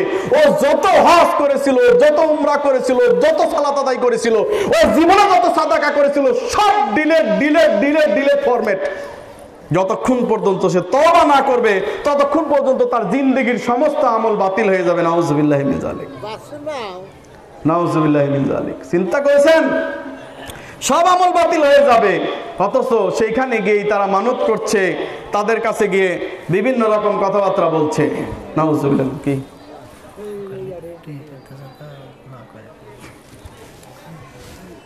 আচ্ছা, তাহলে আমরা কোথায় গেছিলাম? যে রাসূলুল্লাহ সাল্লাল্লাহু আলাইহি সাল্লাম মাটির তৈরি, তিনি নূরের তৈরি নন, তিনি গায়েব জানেন না। তবে আল্লাহ যদি তাকে গায়েব জানান, তবে তিনি তা জানেন। রাসূলুল্লাহ সাল্লাল্লাহু নূরের তৈরি নন, তিনি মাটির তৈরি। ব্যাস, এ সম্পর্কে আলোচনা করতে গেলে অনেক দূর অগ্রসর হতে হবে। আসুন আমরা বিষয়ের দিকে যাই। আমি আপনাদের সামনে পবিত্র কোরআনের সূরা আয়াত তেলাওয়াত করেছিলাম। পবিত্র কোরআনের ফুরকান 25 নম্বর সূরার 27 থেকে 30 আয়াত তেলাওয়াত করেছিলাম। আল্লাহ সুবহানাহু ওয়া তাআলা বলছেন, ওয়া ইয়াউমা ইয়াউদ্দুয যালিমু আলা ইয়াদাইহি ইয়াকুলু ইয়া লাইতানি ইত্তাখাযতু মা'আর রাসূলি সাবিলা ইয়া ওয়াইলাতা লাইতানি লাম আত্তাখিয ফুলানান খলিলা লাকাদ আদাল্লানি আনিয যিকরি বা'দা ইয জাআনি ওয়া কানা আশ-শাইতানু লিল ইনসানি খাযুলা ওয়া ক্বালা আর-রাসূলু ইয়া রাব্বি ইন্না কওমি ইত্তাখাযু হাযাল কুরআনা মাহজুরা। সুবহানাল্লাহ। আবার একটু সওয়াব নিতে চান? বিনা পয়সা সাদাকার সওয়াব নিতে চান? এবার বুঝে ফেলছে কেউ নিবার চায় না। ভাই, যে ফাঁকা জায়গাগুলো বন্ধ করে বসেন, কারণ ফাঁকা জায়গায় শয়তান বসে। একটু আগায় আসেন ভাই, আর একটু কষ্ট করেন। পিছনে অনেক ভাই বসতে পারতেছে না, একটু আগায় বসেন, একটু আগায় বসেন। এই যে যারা নিজেদের ইচ্ছা মতো শরীয়ত বানিয়ে নিয়েছে, এবং যারা এই সমস্ত পীর বুজুর্গদের অনুসরণ করে চলে, অমুক পীরের মুরিদ আমি বলে না, অমুক তমুক তমুক তমুক আমার, তার কথার মতো আমরা ইবাদত করি। এই বেটা হাতে মিন পারবেস, তুই কোত্থেকে এসেছিস? সারা জীবন আলিফ বেতে এসে বললাম, এখন তুই আলিফ বাতাসা শিকার আমাদেরকে, এরকম কথা বলে না? তো এদের সম্পর্কে আল্লাহ সুবহানাহু ওয়া তাআলা বলছেন যে কিয়ামতের দিন এদের কি পরিস্থিতি হবে, কিয়ামতের দিন কি করবে তারা। আল্লাহ বলছেন, ওয়া ইয়াউমা ইয়াউযু যালিমু আলা ইয়াদাইহি, সেদিন জালেম তার হাত কামড়াতে থাকবে, তার হাত কামড়াতে থাকবে। ওয়া ইয়াউমা ইয়াউযু যালিমু আলা ইয়াদাইহি ইয়াকুল, হাত কামড়ে রবে আর বলবে হায় আফসোস ইয়া লাইতানি ইত্তাখাযতু মা'আর রাসূলি সাবিলা। হায় আফসোস, হায় আফসোস, আমরা কেন রাসূলের অনুসরণ করি নাই, পবিত্র কোরআনের কেন অনুসরণ করি নাই, সহিহ হাদিসের কেন অনুসরণ করি নাই। ইয়া ওয়াইলাতা লাইতানি লাম আত্তাখিয ফুলানান খলিলা খলিলা। হায় আফসোস, অমুক পীরকে যদি আমি বন্ধু মনে না করতাম, অমুক বুজুর্গকে যদি আমি আমার বন্ধু না বানাতাম, অমুককে যদি আমি আমার বন্ধু রূপে গ্রহণ না করতাম, তাহলে কতই না ভালো হতো। লাকাদ আযাল্লানি আনিয যিকরি বা'দা ইয জানি। কারণ পবিত্র কোরআন আসার পরে, সহিহ হাদিস আসার পরেও, কোরআন আসার পরেও, সহিহ হাদিস আসার পরেও তারা আমাদেরকে বিভ্রান্ত করেছিল। আল্লাহর পথ থেকে দূরে সরিয়ে দিয়ে অন্ধকার গলির মধ্যে ঢুকিয়ে দিয়ে বলেছিল আমি পীর, আমি তোমাদেরকে যাই বলি তাই মেনে নাও। যেমন করে মরা ব্যক্তির গায়ে হাত দিলে মরা ব্যক্তি কোন রকম কিছু করতে পারে না, এ বেটা তুই আমারে ধরস কেন, কইতে পারে না, কিছু বলতে পারে না। ঠিক পীরের কাছে গেলে মুরিদের এমন অবস্থা হবে, তোমাকে যাই বলে তুমি কিছু বলতে পারবা না। আল্লাহ রাসূলুল্লাহ সাল্লাল্লাহু আলাইহি ওয়াসাল্লাম বলতেছেন ইয়া ফাতিমা বিনত মুহাম্মদ ইনকিযি নাফসাকা মিনান নার। হে আমার বেটি ফাতেমা, তুমি আল্লাহর এই আগুন থেকে ভয় করো। আল্লাহর কসম, আল্লাহি আল্লাহি, আল্লাহর কসম করে বলি বেটি, আমার মাল ধন সম্পত্তি যা কিছু আছে তুমি খাও, কোনো সমস্যা নাই। আল্লাহি, আল্লাহর কসম করে বলছি লা উগনি আনকি মিনাল্লাহি শাইয়া। কিয়ামতের ওই কঠিন দিনে, কঠিন বিচারের দিনে আমি মুহাম্মদের মেয়ে বলে তুমি কোনো পার পাইবা না। মুহাম্মদের বেটি এই কথা বলে পার পাবে না, বরং তোমার আমল দ্বারা পার পেতে হবে। আজকের বীর বুজুর্গিরা বলছে আমার কথা মানো, জাহান্নামে গেলে আমার সাথেই যাবা, জান্নাতে গেলে আমার সাথেই জান্নাতে যাবা, আমি কি তোমাকে থুয়ে যাব? ওদিন পীর সাহেবের কোনো খবর থাকবে? থাকবে। ইয়াউমা ইয়াফিরুল মারউ মিন আখিহি ওয়া উম্মিহি ওয়া আবিহি ওয়া সাহিবাতিহি ওয়া বানিহি লিকুল্লি ইমরিন মিনহুম ইয়াওমাইযিন শানুন ইউগনি। আবাসা সূরা ৮০ নম্বর সূরা। আল্লাহ সুবহানাহু ওয়া তাআলা বলছেন ওই কঠিন কিয়ামতের দিন যেদিন সর্বপ্রথম তোমার থেকে দৌড়িয়ে পালিয়ে যাবে সে তোমার আপন ভাই। সর্বপ্রথম যে ব্যক্তি দৌড়িয়ে পালিয়ে যাবে সে তোমার আপন ভাই, মায়ের পেটের আপন ভাই। তারপরে যে পালিয়ে যাবে, তোমাকে দেখা মাত্রই যে তোমার পালিয়ে যাবে সে তোমার পিতা। এরপর তোমার সামনে থেকে যে পালিয়ে যাবে সে তোমার গর্ভধারিণী মা। এরপর তোমার সামনে থেকে যে পালিয়ে যাবে তোমার স্ত্রী, যাকে ছাড়া তুমি কখনো কিছু কল্পনা করো নাই, সেও পালিয়ে যাবে। এরপরে তোমার পালিয়ে যাবে তোমার সন্তানেরা। ওই কিয়ামতের দিন দেখা হওয়ার সঙ্গে সঙ্গে সবাই তোমার কাছ থেকে দৌড়িয়ে পালিয়ে যাবে। নিজের ভাই কোনো কাজে আসবে না, নিজের আত্মীয় পরিগাতি কোনো কাজে আসবে না, কেউ যখন কাজে আসবে না, পীর সাহেব কাজে আসবে কখনো নয়। আল্লাহ বলেন পবিত্র কোরআনে সূরা মাআরিজ ৭০ নম্বর সূরা, আল্লাহ সুবহানাহু ওয়া তাআলা বলছেন, আল্লাহ সুবহানাহু ওয়া তাআলা বলছেন মুজরিমুন, ওই পাপী ব্যক্তি সেদিনকে বলবে লাউ ইয়াফতাদি আযাবি ইয়াউমিযিন বিবানি ওয়া সাহিবাতিহি ওয়া আখি ওয়া ফাসিলাতিল্লাতী তুবি ওয়া মান ফিল আরদি জামিআন সুম্মা ইউনজি। আল্লাহ গো, ওই জাহান্নামে তুমি আমাকে দিও না, ওই জাহান্নামের মধ্যে তুমি আমাকে ফেলো না গো আল্লাহ, ওই জাহান্নামের মধ্যে ফেলো না। প্রয়োজনে তুমি আমার স্ত্রীকে ফেলে দাও, প্রয়োজনে তুমি আমার আব্বাকে ফেলে দাও, প্রয়োজনে তুমি আমার আম্মাকে ফেলে দাও, প্রয়োজনে তোমার আমার আত্মীয় গাতি সন্তান সন্ততি যা কিছু আছে সব কিছু জাহান্নামের মধ্যে ফেলে দাও আল্লাহ। দুনিয়ার সব ভাইকে জাহান্নামে দিয়ে দাও আল্লাহ, আমার ফিদিয়ার বিনিময়ে তুমি দিয়ে দাও, তবু আমাকে তুমি জাহান্নামের মধ্যে ফেলো না। আল্লাহ বলবেন বান্দারে, আজকে তুই সব কিছু দিয়ে দিতে চাচ্ছিস, দুনিয়ার জীবনে তোর কাছে ছোট্ট একটু পাওনা চেয়েছিলাম মাত্র, তুমি সেদিন দাও নাই। আজকে তোমার সব কিছু দিয়ে জাহান্নাম থেকে মুক্ত হওয়ার চেষ্টা করছো, কিন্তু সেদিন জাহান্নাম থেকে মুক্তি পাওয়ার কোনো রাস্তা নাই। আছে? কোন রাস্তা নাই। এই জন্য বলছে লাকাদ আযাল্লানি আনি যিকরি বা'দা ইয জানি ওয়া কানা শাইতানু লিল ইনসানি খাযুলা। সেদিন শয়তান যে তোমাদেরকে বিভ্রান্ত করেছিল, শয়তান কিন্তু তোমাদেরকে ধোঁকা ছাড়া আর কিছু দেবে না। ধোঁকা ছাড়া আর কোনো কিছু দেবে না। ওয়াকালা রাসূলু ইয়া রাব ইন্না কওমাত্তাখিযু হাযাল কুরআনা মাহজুরা, হে আমার আল্লাহ, আমার উম্মত এই কোরআনকে পাগলের প্রলাপ ভেবেছিল, এই কোরআনকে তারা যথাযথ সম্মান করে নাই। আমার নবী প্রিয় মুহাম্মদ রাসূলুল্লাহ সাল্লাল্লাহু আলাইহি ওয়াসাল্লাম যদি আমাদের বিরুদ্ধে নালিশ করে, আমাদের পরিস্থিতি কি হবে বলেন? পরিস্থিতি কি হবে আমাদের বিরুদ্ধে যদি নবী স্বয়ং সেদিনকে নালিশ করে দেন? এজন্য রাসূলুল্লাহ সাল্লাল্লাহু আলাইহি ওয়াসাল্লাম সতর্ক বানিয়ে দিয়ে গিয়েছেন, মান আহাদাসা ফি আমরিনা হাযা মা লাইসা মিনহু ফাহুয়া রাদ্দুন। বুখারী মুসলিম মিশকাতের 140 নম্বর হাদিস। রাসূলুল্লাহ সাল্লাল্লাহু আলাইহি ওয়াসাল্লাম বলেন, আমি যা করি নাই, যা বলি নাই, অনুমোদন দেই নাই, অতএব তোমরা সেটা শরীয়ত হিসাবে মানতে পারবে না। যদি মানো তা বাতিল হয়ে যাবে, প্রত্যাখ্যাত হয়ে যাবে। রাসূলুল্লাহ সাল্লাল্লাহু আলাইহি ওয়াসাল্লাম বলছেন, হাদিসটির উল্লেখ রয়েছে সহিহ মুসলিম কিতাবুত তাহারাত, পাক পবিত্রতা অধ্যায় 475 নম্বর হাদিস। রাসূলুল্লাহ সাল্লাল্লাহু আলাইহি ওয়াসাল্লাম বলছেন যে তোমরা কি জানো হাউজে কাউসার যেটা আমাকে প্রদান করা হবে, এর সম্পর্কে কি তোমরা জানো? হাউজে কাউসারের পানি এত মিষ্টি হবে যা মধুর চেয়ে মিষ্টি। বলেন সুবহানাল্লাহ। হাউজে কাউসারের পানি এত ঠান্ডা যে বরফের চেয়ে ঠান্ডা। বলেন সুবহানাল্লাহ। হাউজে কাউসারের পানি দুধের চাইতে সাদা। বলেন সুবহানাল্লাহ। এই পানিতে একবার পান করবে কখনো সেই ব্যক্তি আর তৃষ্ণার্ত হবে না। বলেন সুবহানাল্লাহ। একবার যে হাউজে কাউসারের পানি পান করবে সে কখনো তৃষ্ণার্ত হবে না। আর যে ব্যক্তি এই পানি পান করতে পারবে না তার কখনো তৃষ্ণা নিবারণ হবে না। অথচ কিছু বুজুর্গানে দিন, আজকে বড় বড় হুজুর, সেদিন কই পানি পান করার সৌভাগ্যতা হারায় যাবে, সৌভাগ্য হবে না।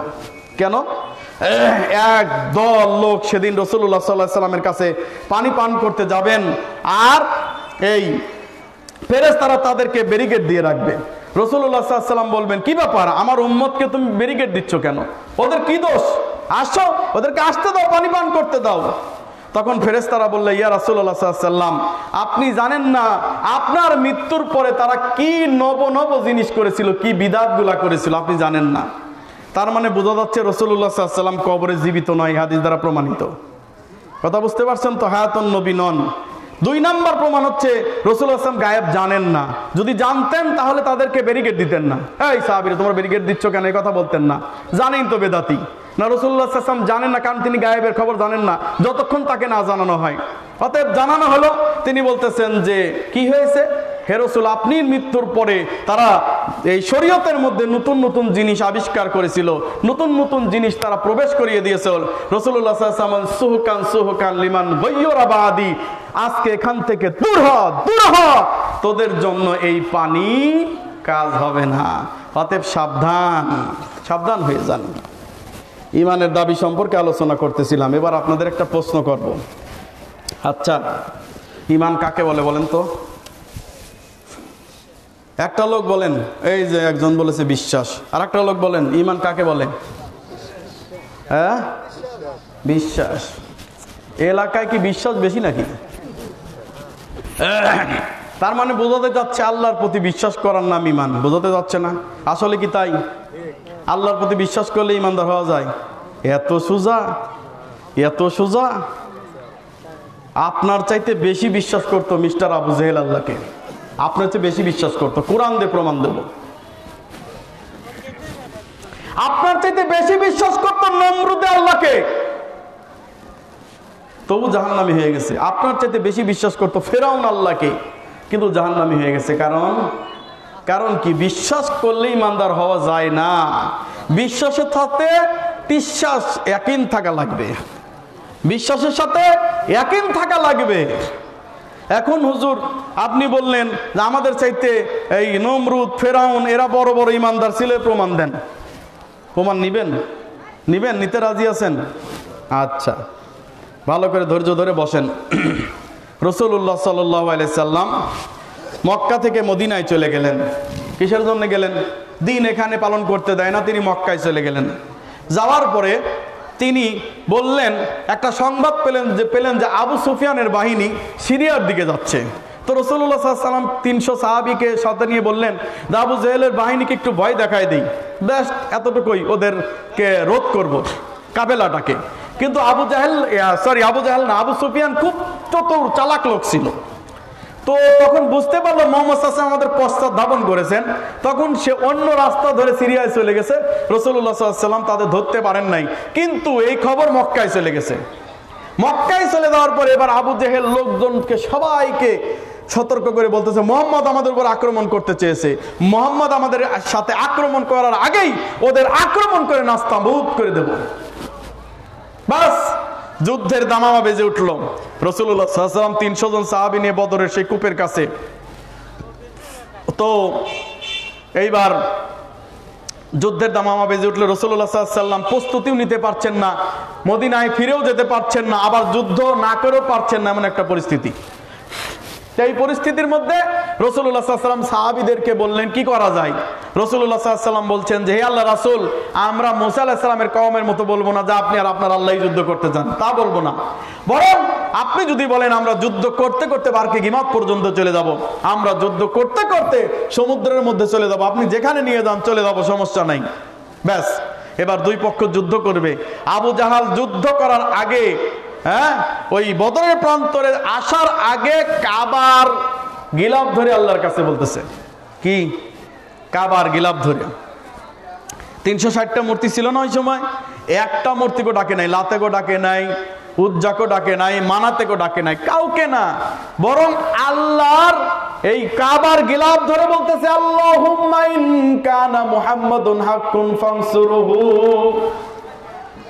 আল্লাহ গো, যদি মুহাম্মদ সঠিক দিনের উপর থাকে আপনি তাকে সাহায্য করেন। ওয়াইন কুন্না হাক্কুন ফানসুরনা, আর আমরা যদি হকের উপর থাকি গো আল্লাহ আপনি আমাদেরকে সাহায্য করেন। আবু জেহেল কাকে ডেকেছিল? এ কথা বলেন, কাকে ডেকেছিল? আল্লাহকে বিশ্বাস না করলে কি আল্লাহকে ডাকতো নাকি? এবার আবু জাহাল বলতেছে, আল্লাহ দেখেন, একটু বিবেচনা করে দেখেন, মুহাম্মদ কিন্তু মক্কা থেকে পালিয়ে গিয়েছে।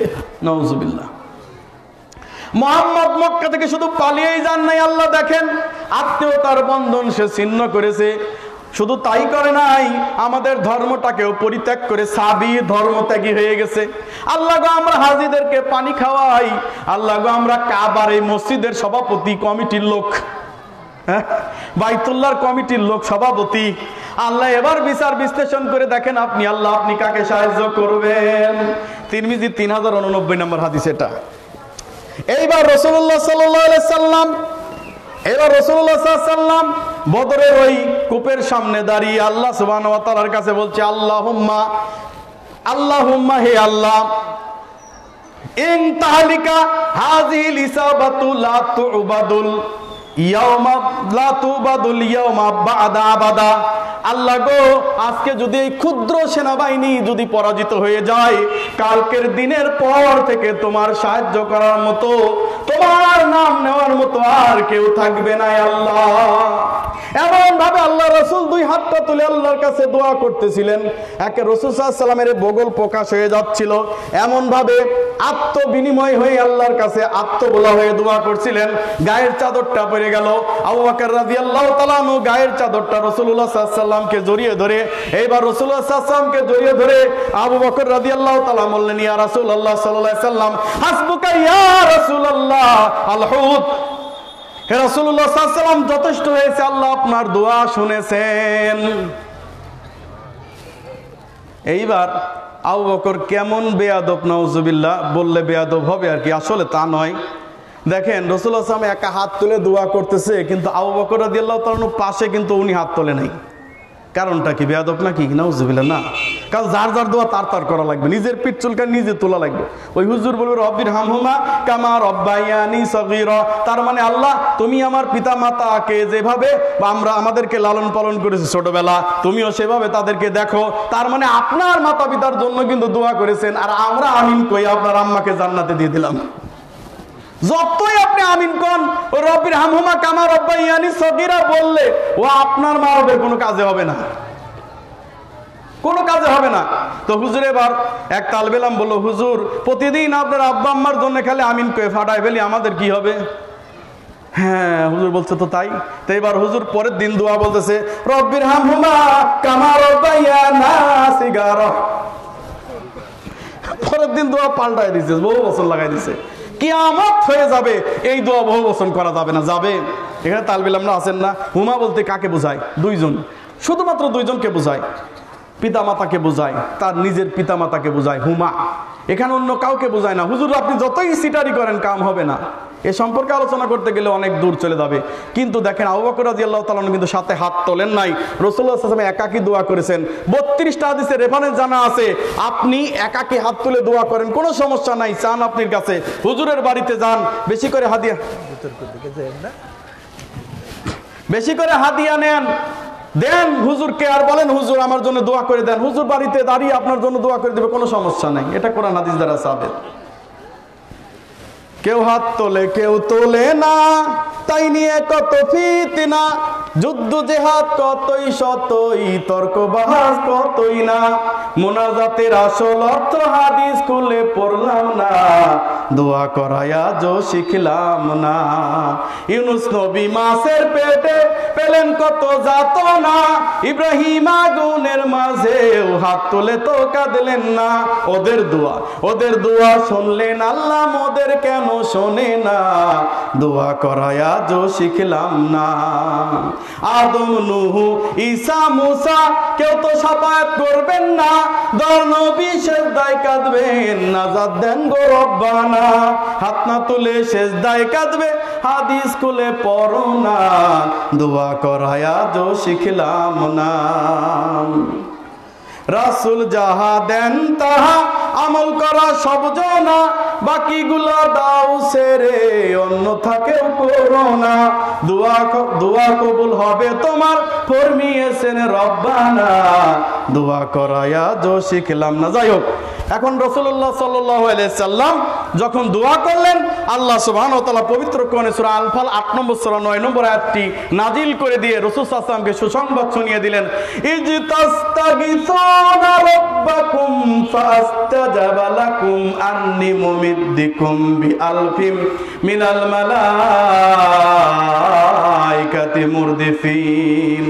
হে নবী, আপনি যখন দোয়া করছিলেন, আমি আল্লাহ শুধু আপনার দোয়া শুনেই ক্ষান্ত হই নাই, বরং 1 নয় 2 নয় 100 নয় 200 নয়, পরস্পর একাধিক ভাবে একটার পর একটা 1000 ফেরেশতা দিয়ে আমি আপনাকে সাহায্য করব। বলেন সুবহানাল্লাহ। রাসূলুল্লাহ সাল্লাল্লাহু আলাইহি ওয়াসাল্লামকে আল্লাহ সাহায্য করেছিলেন কিনা? তার মানে নিজেকে মুসলিম দাবি করলে মুসলমান হওয়া যায় না, ইমানদার বললে ইমানদার হওয়া যায় না, ইমানের কাজ করা লাগে। বলেন ঠিক কিনা? এবার বলেন হুজুর, তাহলে নমরুদ কেমন করে আল্লাহকে বিশ্বাস করতে আর প্রমাণ দেন? পবিত্র কোরআনের সূরা বাকারা 2 নম্বর সূরা 258 নম্বর আয়াতে আল্লাহ সুবহানাহু ওয়া তাআলা বলছেন, আলাম তারা ইলাল্লাযী হাজ্জা ইব্রাহিম ফি রাব্বিহি আন আতাহুল্লাহুল মুলক إذ قال إبراهيم ربي الذي يحيي ويميت قال أنا أحيي وأميت। আল্লাহ সুবহানাহু ওয়া তাআলা বলছেন, নবীও স্মরণ করো সেই সময়ের কথা যখন সায়দানা ইব্রাহিম আলাইহিস সালাতু ওয়াস সালামকে আমি নমরুদের দরবারে পাঠিয়েছিলাম বাহাস করার জন্য, বিতর্ক করার জন্য। যখন সে তার কাছে গেল, এইবার নমরুদ জিজ্ঞাসা করলো, হে ইব্রাহিম, তোমার রবের ডেজিগনেশন বলো, পরিচয় বলো, তোমার রব কি পারে কও। তখন ইব্রাহিম বলেছিল, রব্বি আল্লাযী ইউহয়ী ওয়া ইউমীত, আমার আল্লাহ তিনি যিনি জীবন দান করেন এবং মৃত্যু দান করেন। এইবার ফেরা নমরুদ চুট্টা বলছে, আমিও জীবন দান করতে পারি, মত মারতে পারি, জীবন দানও করতে পারি। ইব্রাহিম কয় সিডারি করো, দেখাও। এইবার নমরুদ তার জেলখানায় 2 জন কয়েদি ছিল, 2 জনেরই মৃত্যুদণ্ড ছিল। তো 2 জনকে নিয়ে আসলো, এইবার একজনকে মাফ করে দিল, বলে এই দেখ আমি জীবন দান করলাম। আর একজনকে হত্যা করে দিয়ে বলে এই দেখ আমি হত্যা করে দিলাম, আমি সব পারি, জীবনও দান করতে পারি, মৃত্যু দান করতে পারি। ইব্রাহিম বললে, আমার সাথে সিটারি 2 নম্বর প্রশ্নের উত্তর দাও। 2 নম্বর প্রশ্নের উত্তর দাও, ফাইনাল্লাহা ইয়াতি বিশ-শামসি মিনাল মাশরিকি ফাতি বিহা মিনাল মাগরিবি ফাবুইতাল্লাযী কাফার আল্লাহু লা ইয়াহদিল কওমাজ জালিমিন। ইব্রাহিম আলাইহিস সালাম বললেন, তুমি সিটারি বাটপারি বাদ দাও, এবার 2 নম্বর প্রশ্নের উত্তর দাও। এবার তুমি উত্তর দাও তো, আমার আল্লাহ সুবহানাহু ওয়া তাআলা এভরিডে পূর্ব দিগন্ত থেকে সূর্য উদিত করেন, তুমি যদি পারো একদিন পশ্চিম দিগন্ত থেকে সূর্য উদিত করে দেখাও, ফাবুহিতাল্লাযী কাফার, এইবার কাফের হতভম্ব হয়ে গেল। পারবে? আল্লাহ বলছেন আল্লাহু লা ইয়াহদিল কওমাজ জালিমিন, আল্লাহ জালেম সম্প্রদায়কে হেদায়েত দেন না। এবার বলবেন হুজুর এই জায়গায় নমরুদ যে আল্লাহকে বিশ্বাস করতো তার প্রমাণ তো বুঝলাম না, তাই না? অনেকে বোঝেন নাই। শোনেন, এই যে নমরুদ যখন বলল যে ঠিক আছে তোমার ইয়া করো, ইব্রাহিম আলাইহিস সালাম বললেন যে তুমি আমার আল্লাহ পূর্ব দিগন্ত থেকে সূর্য উদিত করেন, তো তুমি পশ্চিম দিগন্ত থেকে উদিত করে দেখাও। তো তাইলে ওই নমরুদ তখন বলতো, যদি আল্লাহকে বিশ্বাস না করতো তাহলে বলতো আচ্ছা ঠিক আছে আমি পারলাম না তোমার আল্লাহ কও, হ্যাঁ আমি পারলাম না তোমার আল্লাহ কও, দেখি পারে কিনা। কারণ নমরুদ ভালো করেই জানে আমি বলা দেরি আছে, ইব্রাহিমের আল্লাহ তুলতে দেরি করবে না, অতএব আমার আল্লাহগিরি যাবে। তাহলে বোঝা গেল নমরুদে আল্লাহকে বিশ্বাস করত। এইবার আসেন, ফেরাউন আল্লাহকে বিশ্বাস করত, তার প্রমাণ নেন পবিত্র কোরআনের সূরা ইউনুস 10 নম্বর সূরা 90, 91, 92 নম্বর আয়াত। এই কান লাগায় শোনেন। আমি রংপুর মাহফিলে গিয়ে একজনকে বললাম যে চাচা আপনি কি মুসলমান? আমার পর রাগ করে বড় বড় চোখ করে এই বেটা মুসলমান না হলে আমি তোর মাহফিল শুনবার আইছি। আমি বললাম চাচা তুমি মুসলমান জীবনে কয়বার কালিমা পড়েছো? চাচা বড় বড় চোখ করে কয় একবারও না, একবারও পড়ো নাই। অথচ এই ফেরাউন চুট্টাই একবার নয়, দুইবার নয়, 3 বার কালেমা পড়েছিল। কয়বার? কয়বার? যদি অনুবাদ বুঝতে পারেন তো খেয়াল করেন, আমি দলিল দিচ্ছি। সূরা ইউনুস 10 নম্বর সূরা 90, 91 নম্বর আয়াতে আল্লাহ বলছেন, কি বলছেন? ওই যে যখন মুসা আলাইহিস সালাম চলে যাচ্ছিলেন, আল্লাহ তাআলা কি করলেন? নদীকে ভাগ করে রাস্তা বের করে দিলেন। মুসা আলাইহিস সালাম পার হয়ে চলে গেল।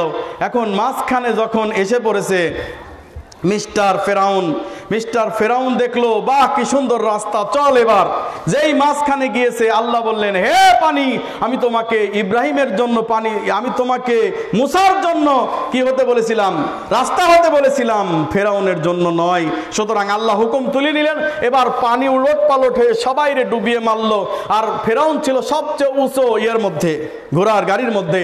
তার নাকের মধ্যে যখন পানি ঢোকা শুরু হয়ে গেছে, এইবার তখন কালেমা পড়ছে। দেখেন, আমানতু আন্নাহু লা ইলাহা ইল্লাল্লাযী আমানাত বিহি বানু ইসরাঈল ওয়া আনা মিনাল মুসলিমিন। আমানতু আন্নাহু লা ইলাহা ইল্লাল্লাযী, আমি ঈমান আনছি সেই সত্তার উপর, সেই সত্তার জন্য ঈমান আনছি যিনি ছাড়া হক কোনো মাবুদ নাই। কয়বার হলো? কয়বার? একবার। ও আমানাত বিহি বানু ইসরাঈল, আল্লাহ তুমি বিশ্বাস না করলে বনি ইসরাঈলরা যে প্রভুর উপর ঈমান এনেছিল তার উপর ঈমান আনলাম। কয়বার হলো? 2 বার। ওয়া আনা মিনাল মুসলিমিন, ও আল্লাহ আমি মুসলমান হয়ে গেছি, আল্লাহ মুসলমান হইছি। আল্লাহ বলেন আনা ক্বাদ আসাইতা ক্বাবলু আল্লাহ বলছেন যে এখন তুমি ঈমান আনছো, ইতিপূর্বে তুমি ফাসাদকারীদের অন্তর্ভুক্ত ছিলে, ইতিপূর্বে তুমি পাপীদের অন্তর্ভুক্ত ছিলে, ফাসাদকারীদের অন্তর্ভুক্ত ছিলে। এখন তুমি ঈমানের কথা ঘোষণা করছো যখন নাকের মধ্যে দিয়ে পানি ঢোকা শুরু হয়ে গেছে তখন। তবে হ্যাঁ, আমি তোমার জন্য একটি কাজ করলাম,